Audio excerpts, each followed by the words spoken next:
नमस्कार, स्वादिष्ट पदार्थ मराठी या चॅनलवर आपले स्वागत आहे। दुधी भोपळ्याची भाजी केली की कोणीच खात नाही, त्यामुळे आज आपण सर्वांना आवडेल असा दुधी भोपळ्याचा हलवा करणार आहोत। तत्पूर्वी आपण जर चॅनलवर नवीन असाल तर चॅनलला सबस्क्राइब करा व रेसिपी आवडल्यास लाईक कमेंट करून सर्वांबरोबर शेअर करा। चला तर मग सुरू करूयात आपली आजची रेसिपी। सर्वप्रथम आपण दुधी भोपळा स्वच्छ पाण्याने धुवून घेतला आहे। आपण पिलरच्या साहाय्याने त्याची सर्व बाजूने व्यवस्थित साल काढून घेऊ।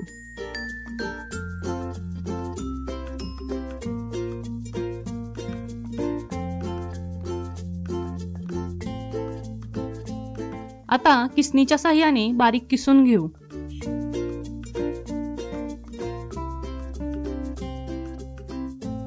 आपला दुधी भोपळा किसून झाला आहे। आता साखरेच्या अंदाजासाठी आपण किसलेला भोपळा वाटीच्या साहाय्याने मोजून घेऊ। येथे आपला भोपळा 1 वाटी भरला आहे, यासाठी आपण अर्धी वाटी साखर येथे घेतली आहे। आता आपण ड्राय फ्रुट्स कापून घेऊ। येथे मी 4 बदाम व 4 काजू कापून घेणार आहे। येथे काजू व बदाम सहज कापण्यासाठी मी त्यांना 1 मिनिट तुपात परतून घेतले आहे।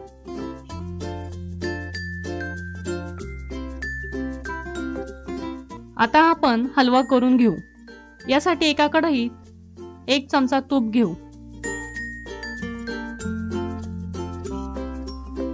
यात 1 वाटी किसलेला दुधी भोपळा टाकू व तुपात 1 मिनिट शिजून घेऊ।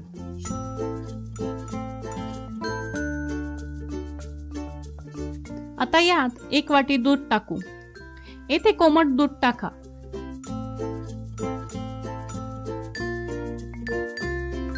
आता हे व्यवस्थित हलवून घेऊ।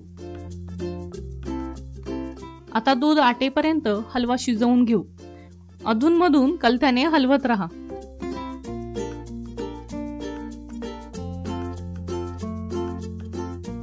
आता दूध व्यवस्थित आटले आहे। आता यात अर्धी वाटी साखर टाकून मिक्स करून घेऊ।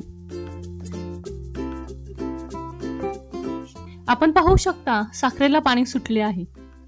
पाणी आटेपर्यंत शिजवून घेऊ। अधूनमधून हलवून घेऊ। साखरेचं पाणी आटलेले आहे। आता यात कापलेले ड्राय फ्रुट्स टाकूयात व व्यवस्थित मिक्स करून घेऊयात। आता 1 मिनिट शिजवून घेऊ।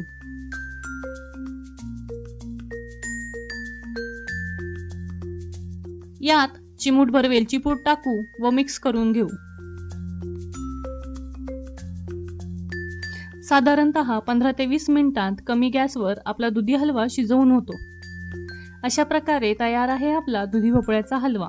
तर आजची रेसिपी आपणास कशी वाटली हे कमेंट बॉक्समध्ये नक्की कळवा व आमच्या चॅनलला लाईक, शेअर आणि सबस्क्राइब करायला विसरू नका। धन्यवाद।